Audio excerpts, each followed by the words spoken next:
Hi friends, எல்லாருக்கும் வணக்கங்க. எல்லோரும் எப்படி இருக்கீங்க? கண்டிப்பாக நல்லா இருக்கீங்க அப்படின்னு சொல்லிட்டு நம்புகிறேங்க. ஊருக்கு போகலாமான்னு ரொம்ப ஆசையாக இருந்ததுங்களா, சரின்ட்டு இந்தியாவுக்கு டிக்கெட் போட்டுட்டுங்க. ஒரு 2 வாரத்துலிங்க 2 வாரத்தில் போட்டு இப்போ இந்தியாவுக்கு வந்து இன்றைக்கி கிளம்பியாச்சு. திடீர் பிளானுங்க.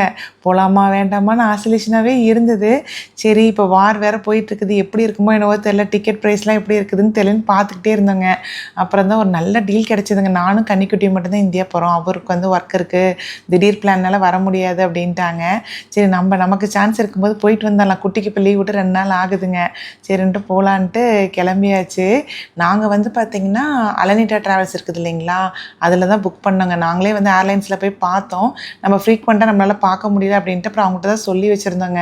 அவங்க வந்து பார்த்திங்கன்னா 1600 700 சொல்லிட்டு இருந்தாங்க.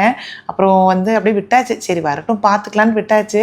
அப்புறம் ஒரு 2 நாள் கழித்து கால் பண்ணிவிட்டு 1200க்கு டீல் இருக்குதுன்னாங்க. ஒருத்தருக்கு வந்து பார்த்திங்கன்னா அப் அண்ட் டவுன் வந்து $1200ங்க. ஸோ 2 பேர்த்துக்கு வந்து பார்த்திங்கன்னா $2400 வந்தது. ஆனால் இது நல்ல டீல் தாங்க. ஏன்னா இது பீக் சீசன் இல்லைங்களா, சம்மரில் வந்து நிறைய ஊருக்கு போவாங்க, அதனால் ரொம்ப அதிகமாக இருக்கும் விலை அப்படின்னு நினச்சிட்டு இருந்தோம். பட் நல்ல டீல் கிடச்சிது. ஏன் மிஸ் பண்ணணும் அப்படின்ட்டு புக் பண்ணியாச்சுங்க. அது 24 ஹவர்ஸ் பிளாக் பண்ண சொல்லிவிட்டு அப்புறம் ஈவினிங் வந்து புக் பண்ணியாச்சு. திடீர் பிளான்னாலிங்க, தலையும் புரியல காலும் புரியல. அதுவும் பார்த்திங்கன்னா ஊரில் யார்கிட்டையுமே சொல்லலைங்க. சர்ப்ரைஸாக தான் ஊருக்கே போக போகிறேன். யார்கிட்டையுமே வந்து வரத்துக்கான எந்த ஒரு ஹிண்ட்டுமே கொடுக்கல. ஸோ தம்பிக்கிட்ட மட்டும் சொல்லியிருந்தேங்க, சித்தப்பா பையன் இருக்கான், அவங்ககிட்ட மட்டும் சொல்லியிருந்தேன். அவங்ககிட்ட இன்னும் 2 பேர்த்திட்ட மட்டும் சொல்லியிருந்தேங்க. ஸோ சித்தப்பா பையன் தான் வந்து பெங்களூரில் பிக் பண்ணுறேன் அப்படின்னு சொல்லியிருக்கிறான். அதனால் அவனை கூட்டிகிட்டு தான் வீட்டில் போய் சர்ப்ரைஸ் பண்ண போகிறேங்க. எப்படி ரியாக்ஷன் இருக்க போகுதுங்கிறது எனக்கே ரொம்ப எக்ஸைட்டடாக தான் இருக்குது. ரொம்ப சொதப்பிடுமோ அப்படின்னு ஒரு பக்கம் தோணுது. ஆனால் பார்க்கலாங்க எப்படி இருக்குதுன்ட்டு. நாங்கள் போகிற ஃப்ளைட் வந்து பார்த்திங்கன்னா கத்தார் ஏர்வேஸ் தாங்க பண்ணியிருந்தோம். கத்தார் வழியாக போகலாமா என்னன்னு எனக்கு தெரியலைங்க. ஏன்னா இப்போ இதெல்லாம் நிறையா வந்து ஏர்போர்ட்லாம் வந்து க்ளோஸ் பண்ணி வைக்கிறாங்கலாம் சொல்லிட்டு இருந்தாங்க. சரி, கடவுள் மேலே பாரத்தை போட்டு போயிடலாம் அப்படின்னு சொல்லிட்டு பண்ணியாச்சுங்க. எங்கள் ஐட்னரி வந்து பார்த்திங்கன்னா அட்லாண்டாலேருந்து கத்தார் வழியாக வந்து பார்த்திங்கன்னா தோஹா போயிட்டு பெங்களூர் போகிறதுக்கு வந்து டிக்கெட் ரொம்ப காஸ்ட்லியாக இருந்ததுங்க. ஏன்னா நான் வந்து கரெக்டாக ஒரு 10 டேஸ் முன்னாடி தான் பண்ணினேன். ரொம்ப காஸ்ட்லியாக இருந்தது. அதனால் நாங்கள் டீல் வேறு பார்த்துட்டே இருந்தோங்க. அப்புறம் பார்த்திங்கன்னா அட்லாண்டாலேருந்து சிக்காகோ போயிட்டுங்க. சிக்காகோவில் ஒரு 6 ஹவர்ஸ் லே ஓவர் இருந்தது. அங்கே முடிச்சுட்டு சிக்காகோவிலேருந்து பார்த்திங்கன்னா அங்கேருந்து தோஹாலேருந்து பெங்களூருங்க. அப்படி ஒரு ஐட்னரி கிடச்சிதுங்க. அதுதான் வந்து டிக்கெட் ப்ரைஸ் ரொம்ப சீப்பாக இருந்தது. நாங்கள் வந்து போடும்போதே பார்த்திங்கன்னா அப் அண்ட் டவுன் 2மே போட்டுட்டோங்க.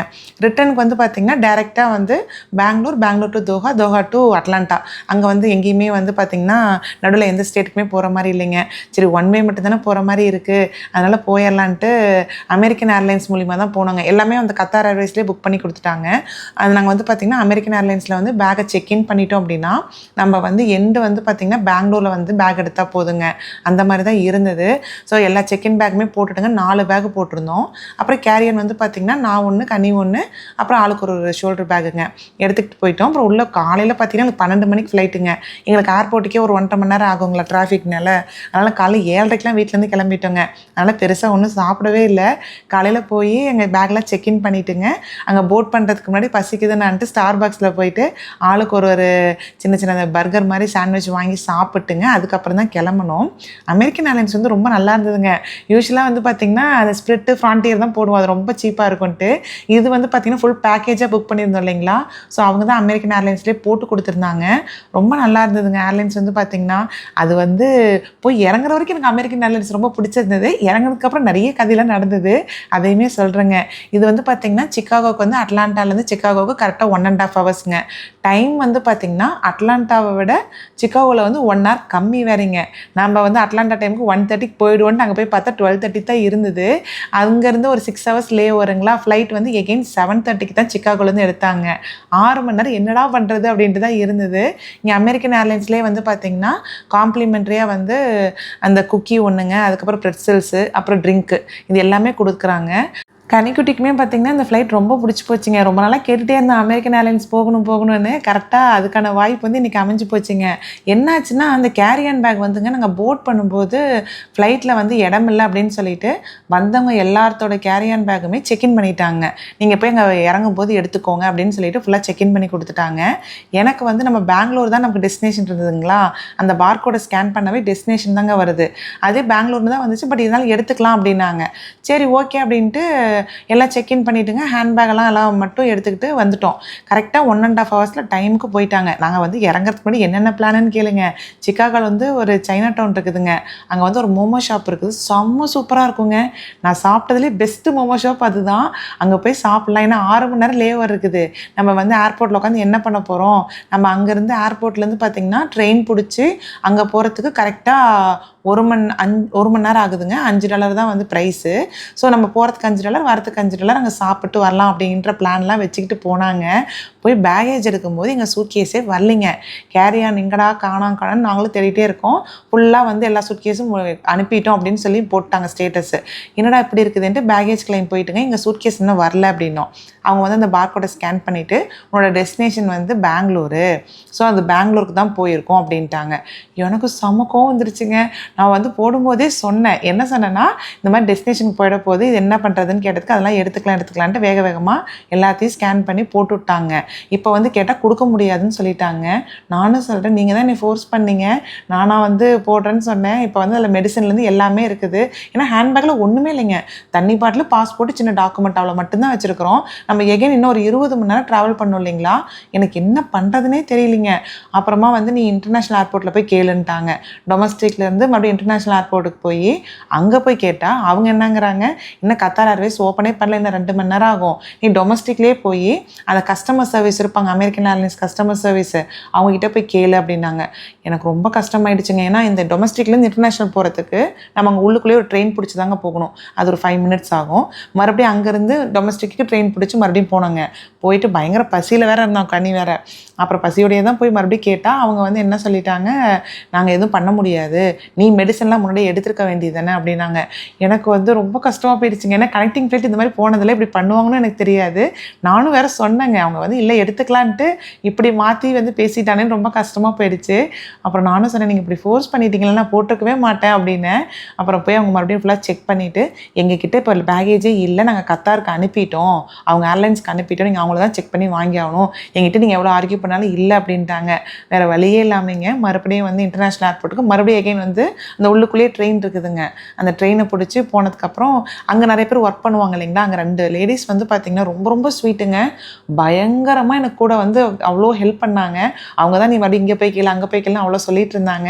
அவங்க வந்துங்க எல்லாத்தையும் கேட்டுட்டு அந்த கத்தார் ஏர்வேஸ் வந்து ஓப்பன் பண்ணுறதுக்கு ஒரு 2 மணி நேரம் டைம் இருந்ததுங்க. உள்ளே போய் அங்கே உள்ளே வந்து எப்படி எம்ப்ளாயிஸ் இருப்பாங்க இல்லைங்களா, போய் இந்த மாதிரி இந்த பொண்ணுக்கு இப்படி ஆயிடுச்சு, அவங்களுக்கு கேரியான் பேக் வேணும், நீங்கள் எடுத்து கொடுக்குறீங்களான்னு சொல்லி அவங்க சரின்னு சொல்லிட்டாங்க. நாங்கள் 2 மணி நேரம் அங்கேயே வெயிட் பண்ணி கரெக்டாக அந்த போர்டிங் ஸ்டார்ட் பண்ணும்போது எனக்கு இந்த மாதிரி சூட்கேஸ் எடுத்து கொடுங்க அப்படின்னு. அப்புறம் அவங்க போய் கேரியான் பேக் எடுத்துகிட்டு வந்துட்டாங்க. எடுத்துகிட்டு வந்து என்ன கதையாச்சுன்னா, கேரியான் வந்து நான் ஒரு ஷோல்டர் பேக்கு ஹேண்ட்பேக் வச்சுருந்தேன், கனி வந்து ஒரு சின்ன ஷோல்டர் பேக் வச்சுருந்தான், அப்புறம் 2 கேரியான் அந்த சூட்கேஸ் வச்சுருந்தோம் இல்லைங்க. அவங்க வந்து சொல்கிறாங்க, நாங்கள் அந்த 4 அலோவ் பண்ண மாட்டோம், நீங்கள் வேணால் ஹேண்ட்பேக் எடுத்துகிட்டு போகலாம், இந்த 2 சூட்கேஸ் எடுத்துகிட்டு போகலாம், அவங்க பையனோட ஷோல்டர் பேக் அலோவ் பண்ண மாட்டோம் அப்படின்ட்டாங்க. பேக் வெயிட்டும் போட்டு பார்த்தாங்க, 2 LB தாங்க இருந்தது பேக் வெயிட்டு. ஏன்னா அதில் லேப்டாப் மட்டும் தான் இருந்துச்சு, வேறு எதுவுமே இல்லை. அதுக்கு வந்து பார்த்திங்கன்னா இல்லை நாங்கள் அலோவ் பண்ண முடியாது, நீங்கள் வந்து ஒன்று சூட்கேஸ்க்குள்ளே அந்த பேக்கை எடுத்து வச்சுருங்க, இல்லை அப்படின்னா நீங்கள் வந்து அங்கே போர்ட் பண்ணும்போது கண்டிப்பாக பே பண்ண சொல்லுவாங்க அப்படின்னாங்க. எங்கள் யூஸ்வலாகவே லேப்டாப் பேக், ஒரு ஷோல்டர் பேக்கு, ஒரு கேரியன் அலோடு தானங்க அப்படின்னா, நீங்கள் லேடிஸ்க்கு அலோவ் பண்ணிட்டீங்கன்னா லேடிஸ்க்கு வந்து ஹேண்ட்பேக் வச்சுக்கலாம், மென் வேணால் பவுச் மாதிரி வேணால் போட்டுக்கலாம் அப்படின்னாங்க. என்ன ரூல்ஸோ என்னவோ தெரியலிங்க. ஆல்ரெடி ஒரு 2 மணி நேரத்துக்கு மேலே பயங்கரமாக மண்டை காஞ்சி போய் உட்காந்துருந்தேனுங்களா, ஒன்றுமே டயர்டாக இருந்தது. சரி கொடுங்க எல்லாம் பார்த்துக்கலாம் அப்படின்ட்டு பேக் அப்படியே வாங்கிங்க அந்த ஹேண்ட் லக்கேஜில் போட்டு எடுத்துகிட்டு போயிட்டேங்க. அங்கே போய் அந்த இமிக்ரேஷன்லாம் செக்யூரிட்டி செக் எல்லாமே முடிச்சுட்டுங்க, அதுக்கப்புறம் போய் வேணுங்கிற ஐட்டம்ஸ்லாம் ஹேண்ட்பேக்கில் வச்சுட்டு கொஞ்சம் சாப்பிட்டு கரெக்டாக ஃப்ளைட் வந்து பார்த்திங்கன்னா 7:30க்குனா இந்த ஒரு மணி நேரத்துக்கு முன்னாடியே போர்டிங்லாம் ஸ்டார்ட் பண்ணிட்டாங்க. இவ்வளோ கதை ஆனதுனால பார்த்திங்கன்னா நான் வந்து 6 மணி நேரம் எப்படி ஸ்பெண்ட் பண்ணுறதுன்னு யோசிச்சுட்டு இருந்தேங்க. எப்படி போச்சுனே தெரியல, அவ்வளோ சீக்கிரம் போயிடுச்சுங்க. செக்யூரிட்டி செக்லாம் முடிச்சுட்டுங்க டெர்மினலுக்கு போகும்போதே பார்த்திங்கன்னா இந்த ப்ரியாரிட்டி போர்டிங்லாம் இருக்கும் இல்லைங்களா, அது எல்லாமே ஸ்டார்ட் பண்ண ஆரம்பிச்சிட்டாங்க. 1 மணி நேரத்துக்கு மேலே டைம் இருந்ததுங்க. ஃப்ளைட்டும் வந்து ஆன் டைம் தான் போட்டிருந்தது. போயிட்டு ரெஸ்ட் ரூம்லாம் யூஸ் பண்ணிவிட்டுங்க நாங்கள் கடகடன்னு உள்ளே கிளம்ப ஆரம்பிச்சிட்டோம். உள்ளே வந்து பார்த்திங்கன்னா நாங்கள் ஆல்ரெடி பேக் வந்து சூட்கேஸ்குள்ளே வச்சதுனால எதுவுமே கேட்கலிங்க. உள்ளுக்குள்ளே வந்து நாங்கள் சீட்டு வந்து பார்த்திங்கன்னா விண்டோ சீட்டுக்கு பக்கத்து சீட்டு தான் புக் பண்ணியிருந்தோம். அந்த விங் இருக்கு இல்லைங்களா, விங்கு கிட்ட பண்ணிக்கலாம், ஏன்னா விங்கோட பார்க்கும்போது ரொம்ப நல்லாயிருக்கும் அப்படின்னு சொல்லிட்டு 37Jவும் 37Kவும் பண்ணியிருந்தாங்க. ஃப்ளைட்டு வந்து எப்படி இருக்கும், இந்த டைமில் போகலாமா இல்லையானா அவ்வளோ ஆசிலேஷனுங்க. ஏன்னா 10 நாளைக்கு முன்னாடி தான் பண்ணோம், ஒன்றுமே வந்து புரியவே இல்லை. ஆனால் பார்த்திங்கன்னா ஃப்ளைட்டில் வந்து ஒரு சீட்டு கூட காலி இல்லைங்க. அப்படியே ஃபுல்லாக புக்குடுங்க. அவ்வளோ பேர் இருந்தாங்க. அப்புறம் தான் மனசுக்கே திருப்தி இருந்தது. பரவாயில்லப்பா எல்லாரும் தான் போயிட்டுருக்காங்க. நாம மட்டும்லாம் இல்லை அப்படிங்கிற மாதிரி தான் இருந்தது. அதுவும் 10 நாளைக்கு முன்னாடி தான் புக் பண்ணனாலைங்க திங்ஸும் எதுவுமே வாங்கலைங்க. என்ன வாங்குறதுன்னு கூட எனக்கு தெரியல. நடுவில் ஒரு வாரம் உடம்பு சரியாமல் இருந்ததுங்க. நிறைய பேர் வேறு கேட்டிருந்தீங்க ஃபேஸ் பார்த்து டல்லாக இருக்குது, என்னாச்சுன்ட்டு. கொஞ்சம் உடம்புக்கு கொஞ்சம் முடியாமல் இருந்ததுங்க. ஹாஸ்பிட்டலாம் போயிட்டு வந்துட்டு இருந்த மாதிரி தான் இருந்தது. அதனால் வந்து என்னால் கடைக்கு போய் வேணுங்கிறது வாங்க முடியலைங்க. சரி இருக்கிறது அப்படியே பேசிக்காக இருக்கிறத மட்டும் வாங்கிட்டு வந்துடலான்ட்டு வாங்கிட்டு வந்துட்டோங்க. அதனால் பார்த்திங்கன்னா பேக் வந்து பெருசாக வெயிட் இல்லை. அதனால் எனக்கு அந்த பிரச்சனையும் இல்லைங்க. வெயிட் அதிகமாக இருக்கா இல்லையா அதுவுமே இல்லை. எல்லாமே கம்மி வெயிட் தான் போட்டிருந்தோம். செல்ஃப் செக்இன் வேறங்களா, எல்லாம் போட்டு அவங்ககிட்ட கொடுத்தா எல்லாமே ரொம்ப வெயிட் கம்மியாக இருந்தனால அவன் எதுவுமே சொல்லாமல் போட்டுக்கிட்டான். அப்புறம் உள்ளே வந்து சீட்டில் உட்காந்ததுக்கப்புறம் பார்த்திங்கன்னா இந்த பேசிக் ஐட்டம்ஸ்லாம் இருக்கும் இல்லைங்களா, அந்த ஹெட்ஃபோனு, அப்புறம் பில்லோ, பிளாங்கெட்டுங்க, அப்புறம் இந்த பவுச்சுக்குள்ளே வந்து பார்த்திங்கன்னா அந்த காதுக்கு போடுவாங்க இல்லைங்களா அது, அதுக்கப்புறம் ப்ரஷ்ஷு, பேஸ்ட்டு, ஐ மாஸ்க்கு, சாக்ஸு எல்லாமே கொடுத்துருந்தாங்க. கனி போனோடனே என்ன படம் இருக்குது, என்னென்னலாம் பார்க்கலாம் அப்படின்னு சொல்லிட்டு ஃபுல்லாக லிஸ்ட் போட்டு வச்சுருந்தாங்க. நாங்கள் போகும்போதே ஐபேடை எடுத்துகிட்டு போயிருந்தோம். நெட்ஃப்ளிக்ஸில் வந்து வேணுங்கிற படமெல்லாம் வந்து எடுத்து டவுன்லோட் பண்ணி தான் வச்சுட்டு வந்திருந்தோம் ஆஃப்லைனில். பட் இருந்தாலும் இங்கே என்னென்னலாம் இருக்குது, என்னென்னலாம் பார்க்கணும்னு ஃபுல்லாக லிஸ்ட் போட்டிருந்தாங்க. ஃபஸ்ட்டு போயிட்டு எடுத்தோன்னே பார்த்திங்கன்னா இங்கிலீஷாக என்ன லாங்குவேஜ்னு போடுறது செக் பண்ணி பார்த்தா, எங்கடா தமிழ் வேறு காணா, என்னடா பண்ணுறது, 14 மணி நேரம் எப்படி பண்ணுறது ஓட்டுறது அப்படிங்கிற மாதிரி தாங்க இருந்தது. பட் லக்கிலி பார்த்திங்கன்னா இந்த 14 ஹவர்ஸ் ட்ராவல் வந்து எனக்கு எப்படி போச்சுனே தெரியலிங்க. ஏன்னா ஆல்ரெடியே வந்து 2 நாள் ட்ராவல் 3 நாள் ட்ராவல் ஆகிடுச்சிங்க கிட்டத்தட்ட. காலை 7:30க்கே எழுந்திரிச்சு அங்கேயும் ஒழுங்காக சாப்பிடாம, இங்கே சிக்காகோவில் வந்து அவங்க கூட பெரிய சண்டை போட்டு அங்கேயும் வந்து ஒழுங்காக சாப்பிடாம ரொம்ப டயர்டாயிடுச்சுங்க. அதனால் ஃப்ளைட் ஏறி கரெக்டாக வந்து பார்த்திங்கன்னா ஒரு 2 ஹவர்ஸ்லேயே வந்து ஃபஸ்ட்டு ஒரு ஸ்நாக்ஸ் மாதிரி கொடுத்தாங்க. ஃபஸ்ட்டு ஏறினோடனே ஒரு ஹாஃப் அன் ஹவர்லேயே ஒரு ஸ்நாக்ஸ் கொடுத்தாங்க. அப்புறம் 2 ஹவர்ஸில் வந்து பார்த்திங்கன்னா மறுபடியும் வந்து ஃபுட்டு கொடுத்தாங்க. சாப்பிட்டு படுத்தது தாங்க. அப்படியே கப்புன்னு பயங்கர தூக்கங்க. அப்படியே அடிச்சு போட்ட தூக்கம்னு சொல்லுவாங்களா, அப்படி தாங்க இருந்தது. எங்கே இருக்கிறோன்னு கூட தெரியல, அந்தளவுக்கு பயங்கர தூக்கங்க.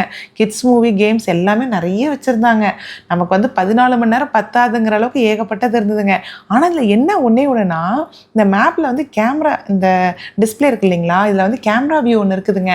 கேமரா வியூ போட்டோன்னா அந்த ஃப்ளைட் இருக்குது இல்லைங்களா, ஃப்ளைட்டோட டாப் வியூவும் ஃப்ளைட்டோட அந்த கீழே அந்த வீல் இருக்குது இல்லைங்களா, அந்த ரியர் வியூ, டவுன்வர்ட் வியூன்னு 3 வியூ வச்சுருக்குறாங்க. அதை கிளிக் பண்ணால் நம்ம போகிற ஃப்ளைட் வந்து எப்படி போகுதோ அப்படின்னு கேமராலேயே பார்க்கலாம் போல இருக்குங்க. எனக்கு தெரியாது. தோஹாலேருந்து பெங்களூர் போகும்போது முன்னாடி சீட்டில் இருக்கிறவங்க போட்டிருந்தாங்க. எப்படா போட்டாங்க அப்படின்னு சொல்லிட்டு ஒன்றா தேடி கண்டுபிடிச்சி அப்புறம் கடைசியில் வந்து பெங்களூரில் லேண்ட் ஆகும்போது தாங்க பார்த்தேன், ஓ இது இப்படி தான் பண்ணுறாங்களா அப்படின்ட்டு. ஆனால் நெக்ஸ்ட் டைம் வந்து ரிட்டன் போவோம் இல்லைங்க ஊருக்கு, ரிட்டன் போகும்போது கண்டிப்பாக காமிக்கிறேன். அது எப்படி வந்து டேக் ஆஃப் ஆகுது, எப்படி இறங்குது எல்லாமே காமிக்கிறேங்க. பார்க்குறதுக்கு ரொம்ப நல்லா இருந்தது. இதில் கனிக்குட்டி வேறு எனக்கு விண்டோ சீட்டு தான் வேணும்னு கொடுக்கவே மாட்டேன்ட்டாங்க. அவங்க கூட ஒரே போராட்டமாக தான் போச்சு. கொஞ்ச நேரம் விட்டுறான், அந்த வீடியோ மட்டும் எடுத்துக்கிறேன்டா டேக் ஆஃப் ஆகிறது அப்படின்னா ஊஹுன்ட்டாங்க. அவங்களோட சின்ன பையன் தானே, நீங்கள் எனக்காக விட்டு கொடுக்க மாட்டிங்களா அப்படி இப்படின்னு எமோஷனலாக பேசி விடவே இல்லைங்க. அப்புறம் அப்படி இப்படின்னு எட்டி தான் எடுத்துக்கிட்டே இருக்கிற மாதிரி இருந்தது. அப்புறம் எல்லாம் வந்து டேக் ஆஃப் ஆனதுக்கப்புறம் தான் எவ்வளோ ஹவர்ஸ் அப்படின்னு சொல்லிட்டு எக்ஸாக்டாக காமிச்சதுங்க. கரெக்டாக 14 ஹவர்ஸ் இருந்ததுங்க. எப்படா இந்த 14 ஹவர்ஸை நம்ம வந்து உள்ளுக்குள்ளே ஸ்பெண்ட் பண்ணுறது அப்படிங்கிற மாதிரி தான் இருந்தது. பட் என்ன லக்கிலின்னு பார்த்தீங்கன்னா பயங்கர டயர்டாக இருந்தவங்க எல்லாருமே, ரொம்ப டயர்டாக இருந்தோம் நானும் கனியுமே. ஏன்னா 2 நாளாக வந்து பார்த்திங்கன்னா தூக்கமும் ஒழுங்காக இல்லைங்களா, அதனால் எப்படி தூங்கணும்னே தெரியலிங்க. அடிச்சு போட்ட தூக்கம்னு தான் சொல்லணும். அந்த 14 ஹவர்ஸ் வந்து எப்படி போச்சுன்னே தெரியலிங்க. கரெக்டாக ஃப்ளைட் வந்து டேக் ஆஃப் ஆனதுக்கப்புறம் என்ன பண்ணாங்கன்னா ரெஃப்ரெஷிங்குக்கு ஒரு சின்ன வைப்ஸ் கொடுத்தாங்க, ஃபுல்லாக வந்து வைப் பண்ணிக்கிறதுக்கு.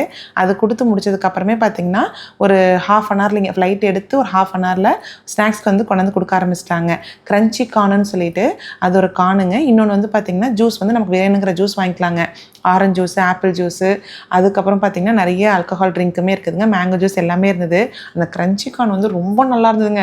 குட்டி பாக்கெட்டாக தான் இருந்ததுங்களா, இன்னொரு பாக்கெட் கொடுக்க மாட்டாங்களா அப்படிங்கிற மாதிரி தான் இருந்தது. அவ்வளோ சூப்பராக இருந்தது.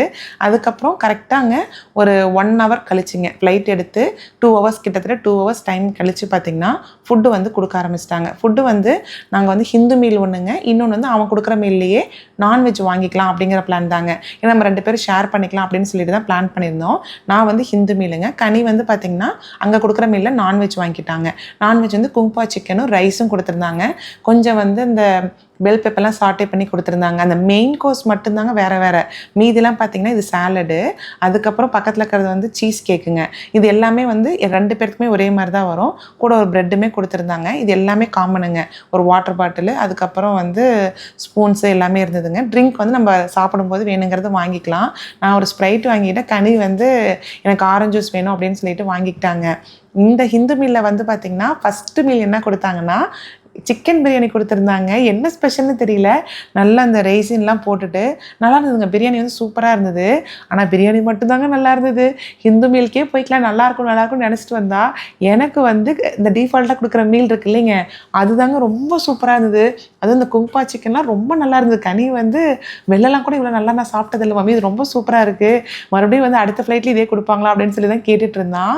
நாங்கள் சாப்பிட்டு முடிச்சுட்டுங்க இந்த பிஸ்கோஃப் வந்து ஆளுக்கு ஒரு பிஸ்கோப் கொடுத்தாங்க.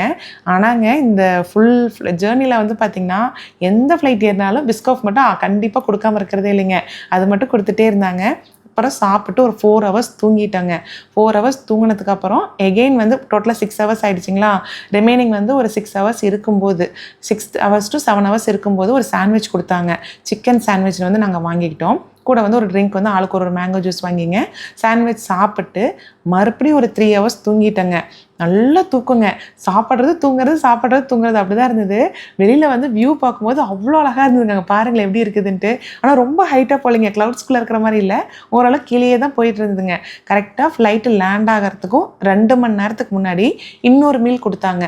மொத்தம் வந்து பார்த்திங்கன்னா 2 மீல் கொடுக்குறாங்க, ஃபுல் மீலு. அப்புறம் 2 ஸ்நாக்ஸ் கொடுக்குறாங்க. நடுவில் பசிச்சுது அப்படின்னா அவங்ககிட்ட போய் நம்ம ஸ்நாக்ஸ் வாங்கி சாப்பிட்லாம் போல இருக்குங்க. செகண்ட் மீல் வந்து என்னன்னு பார்த்தீங்கன்னா, நான் வந்து ஹிந்து மீல் தான் சொல்லியிருந்தேன் இல்லைங்களா. ஸோ எனக்கு ஃபுல் வந்து ஜேர்னி ஃபுல்லாகவே ஹிந்து மீல் மட்டும்தாங்க கொடுத்துருந்தாங்க. இதில் வந்து பார்த்திங்கன்னா யோகட் போட்டு இந்த யோகட்டு ஓட்ஸ்லாம் போட்டு அந்த மேங்கோ க்ரீமாக ஒன்று கொடுத்துருந்தாங்க, ஒரு டெசர்ட்டு. அதுக்கப்புறம் ஃப்ரூட் சாலட் கொடுத்துருந்தாங்க. அதுக்கப்புறம் பார்த்திங்கன்னா மெயின் கோர்ஸ் வந்துங்க போகாங்க அவ்வளோப்பா பண்ணி கொடுத்துருந்தாங்க. என்னடா பார்க்குறதுக்கு எலுமிச்சை சோறு மாதிரி இருக்குதே அப்படின்னு சொல்லி பார்த்துட்டு இருந்தா பச்சை பட்டாணிலாம் போட்டுங்க, வரமிளகாலாம் போட்டு தாளிச்சு கொட்டி தக்காளி சட்னி வச்சு ஆலு போண்டா போட்டு அவ்வளோப்பா கொடுத்துருந்தாங்க. என்னடா இப்படி ஆயிடுச்சே அப்படின்ட்டு தான் இருந்ததுங்க. கனிக்குட்டிக்கு வந்து பார்த்திங்கன்னா அந்த சுற்றி இருக்க மற்றதெல்லாம் ஒரே சேம் தாங்க. மெயின் கோர்ஸ் வந்து நான்வெஜ் தான் வாங்கியிருந்தான். ஒரு ஃப்ரைடு சிக்கனு, அது கூட ஒரு சிக்கன் கிரேவி, அப்புறம் மேஷ்டு பொட்டேட்டோங்க, ப்ராக்கோலியுமே ஸ்டீம் பண்ணி கொடுத்துருந்தாங்க. செம்ம சூப்பராக இருந்ததுங்க. அந்த மேஷ்டு பொட்டேட்டோவும் அந்த சாஸோடு தொட்டு சாப்பிடும்போது ரொம்ப நல்லா இருந்தது. அப்புறம் ஒரு பேகலுமே கொடுத்துருந்தாங்க 2 பேர்த்துக்குமே. ட்ரிங்க் ஒன்று ஆளுக்கு ஒன்று வாங்கிக்கிட்டுங்க. ஃபுல்லாக மேங்கோ ஜூஸ் தான் வாங்கி குடிக்கிற மாதிரி இருந்ததுங்க.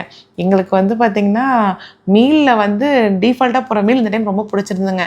2 டைமாக வந்து ஹிந்து மீலே வாங்கினால அவங்க கொடுக்குற மீல் எப்படி இருக்குமோன்னு நினச்சிட்டே இருந்தேன். பட் ரொம்ப நல்லா கொடுத்துருந்தாங்க. அதுக்கப்புறம் வந்து 2 மணி நேரத்துக்கு முன்னாடியே கொடுத்துட்டாங்க இல்லைங்களா, அவ்வளோதாங்க. அதுக்கப்புறம் ஃபுட்லாம் எதுவுமே கொடுக்கல. அந்த 2 மணி நேரம் வந்து முன்னாடியே சொல்லிட்டாங்க இப்போ லேண்ட் ஆகிறதுக்குலாம் ப்ரிப்பேர் ஆகணும் அப்படின்ட்டு. ஸோ நாங்கள் திங்ஸ் எல்லாம் அங்கங்கே ஸ்ப்ரெட் பண்ணி வச்சுருந்தோம். சார்ஜ் போட, இது போட, அதை போடன்ட்டு எல்லாத்தையுமே க்ளீன் பண்ணிவிட்டு அப்புறம் அந்த லேண்ட் ஆகிறத பார்க்குறதுக்கே ரொம்ப நல்லா இருந்ததுங்க. ஃபுல்லாக கடல், அந்த கடல்ல இருந்து தான் அப்படியே தரைக்கு போகிற மாதிரி இருந்ததுங்க. அந்த வியூவே பயங்கர சூப்பராக இருந்தது. நாங்கள் வந்து கொஞ்ச நேரத்துக்கு விண்டோவே ஓப்பனே பண்ண வேண்டான்ட்டாங்க. ஏன்னா நைட்டில் எல்லாருமே தூங்குற டைம்னால ஓப்பன் பண்ணக்கூடாதுன்ட்டாங்க. கரெக்டாக லேண்ட் ஆகும்போது ஓப்பன் பண்ணும்போது பார்த்திங்கன்னா சூப்பராக இருந்ததுங்க. பாருங்களேன், அப்படியே தண்ணியிலேருந்து டேரெக்டாக வந்து அப்படியே கீழே வந்து லேண்ட் ஆகிற மாதிரி இருந்ததுங்க. ரொம்ப நல்லா இருந்தது.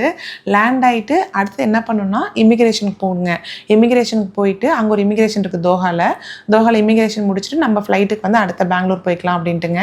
எங்களுக்கு வந்து ஒரு 3 ஹவர்ஸ் வந்து வெயிட்டிங் டைம் இருந்ததுங்க. நம்மளோட ஐட்னரியில் வந்து பார்த்திங்கன்னா 3 ஹவர்ஸ் வெயிட்டிங் டைம் இருந்தது. ஸோ நாங்கள் என்ன பிளான் பண்ணோன்னா பெங்களூரில் போய் இமிக்ரேஷன் முடிச்சுட்டு தான் நம்ம வெளியிலே போகிற மாதிரி இருக்குங்க. அந்த உள்ளுக்குள்ள ஏர்போர்ட்டில் அங்கே போய் ஏர்போர்ட்லாம் ஃபுல்லாக சுற்றிட்டு வேணுங்கிறதெல்லாம் பார்த்துட்டு அதுக்கப்புறமா வந்து நம்ம வந்து ஃப்ளைட் வந்து போட் பண்ணிக்கலாம் அப்படிங்கிற பிளான் தான். ஏன்னா 3 ஹவர்ஸ் இருக்குது அப்படின்ட்டுங்க. அது இல்லாமல் நம்ம தான் செக்இன் லக்கேஜ் எல்லாமே வந்து பெங்களூரில் பிக் பண்ணால் போதும் இல்லைங்களா, கேரியன் மட்டும்தான். ஸோ நம்மக்கிட்ட கையில் வெயிட்டும் இல்லை, அதெல்லாம் வேணுங்கிற நேரத்துக்கு சுற்றிக்கலாம் அப்படின்ட்டு தான். இது எல்லாமே பிஸ்னஸ் கிளாஸுங்க. பிஸ்னஸ் கிளாஸ் வந்து ரொம்ப நல்லா இருந்தது. கனிக்குட்டி தான் பார்த்து கேட்டுகிட்டே இருந்தான், ஒரு டைமாச்சும் பிஸ்னஸ் கிளாஸில் போகலாம் மம்மி அப்படின்ட்டு. இதில் வந்து பார்த்திங்கன்னா சிங்கிள் சீட்டு, டபுள், ட்ரிபிள் 3மே வச்சுருக்குறாங்க. ரொம்ப பார்க்குறதுக்குமே எல்லாம் ஃபுல்லாக அந்த ஃபெசிலிட்டிலாம் பார்த்திங்கன்னா நிறைய வச்சுருந்தாங்க, ஆப்ஷன்ஸ் நிறைய வச்சுருந்தாங்க. இதெல்லாம் அப்படியே சும்மா பார்த்துட்டு கிளம்பிட்டோங்க. போயிட்டு இமிக்ரேஷன் பார்த்திங்கன்னா ரொம்ப கூட்டமாக இருக்கும்னு நினச்சோம். இமிக்ரேஷன் வந்து பெருசாக கூட்டம் இல்லைங்க. அங்கே வந்து பார்த்திங்கன்னா திங்ஸ் எதுவுமே எடுத்து வைக்க வேண்டான்ட்டாங்க. லேப்டாப்பு, எலக்ட்ரானிக்ஸ் ஐட்டம்ஸ் எதுவுமே எடுத்து வைக்க வேண்டாம், அப்படியே பேக் அப்படியே கொண்டு போய் வச்சுருங்க அப்படின்ட்டாங்க. கரெக்டாக வச்சுட்டு பார்த்திங்கன்னா நம்ம கேரியானில் ஒரு பேக் வந்து நம்மக்கிட்ட வரலிங்க. அது வந்து செக் பண்ணணுன்ட்டு எடுத்து வச்சாங்க. ஏன்னா உள்ளே வந்து பார்த்திங்கன்னா பேசிக்காக கொண்டு போகிற மெடிசன்ஸ்லாம் எடுத்துகிட்டு போயிருந்தேனுங்களா, அதெல்லாம் செக் பண்ணிவிட்டு அப்புறம் தான் விடுவேன்னாங்க. சரி ஓகே அப்படின்ட்டு அது எல்லாமே செக் பண்ணி பார்த்துட்டு ஒன்றும் பிரச்சனை இல்லை கிளம்பலாம் அப்படின்ட்டாங்க. அதில் வேறு டைலனால் வச்சுருந்தானுங்களா, அதை தான் செக் பண்ணணுன்ட்டு அந்த பாட்டில் எடுத்துகிட்டு போய் ஒரு மிஷினில் வந்து ஃபுல்லாக விட்டு செக் பண்ணி பார்த்துட்டு அப்புறம் ஒன்றும் இல்லை நான் எடுத்துகிட்டு போகக்கூடாதா அப்படின்னு சொல்லி கேட்டேன். இல்லை அதெல்லாம் எடுத்துகிட்டு போகலாங்க, நாங்கள் சும்மா தான் செக் பண்ணுறோம், ஒன்றும் பிரச்சனை இல்லை அப்படின்ட்டாங்க. சரி ஓகேன்ட்டு அதெல்லாம் எடுத்துக்கிட்டு அப்புறம் அப்படியே கிளம்பியாச்சுங்க. ஸோ இந்த விலாக் வந்து பார்த்திங்கன்னா கொஞ்சம் லென்த்தியாகவே போயிடுச்சு. இன்னும் நமக்கு வந்து அடுத்து தோஹாலேருந்து பெங்களூர் போகிற அடுத்த ஐட்னரி வேறு இருக்குதுங்க. அந்த ஐட்னரி வந்து பார்த்திங்கன்னா கொஞ்சம் ஸ்மூத்தாக போச்சு. அதில் ஒரு சின்ன ஒரு இது மட்டும் வந்ததுங்க. பட் மற்றபடி பார்த்திங்கன்னா ரொம்ப ஸ்மூத்தாக தான் போயிடுச்சு. இந்த வீடியோ வந்து இதோட எண்ட் ஆகுதுங்க. நெக்ஸ்ட் வர வீடியோவில் தோஹாலேருந்து பெங்களூர் ஜேர்னி எப்படி இருந்தது, அப்புறம் சர்ப்ரைஸ்லாம் எப்படி ஊரில் பண்ணேன், என்னெல்லாம் ரியாக்ட் பண்ணாங்க அப்படின்ட்டு கண்டிப்பாக சொல்கிறேங்க. நெக்ஸ்ட் ஒரு சூப்பரான வீடியோவில் பார்க்கலாங்க.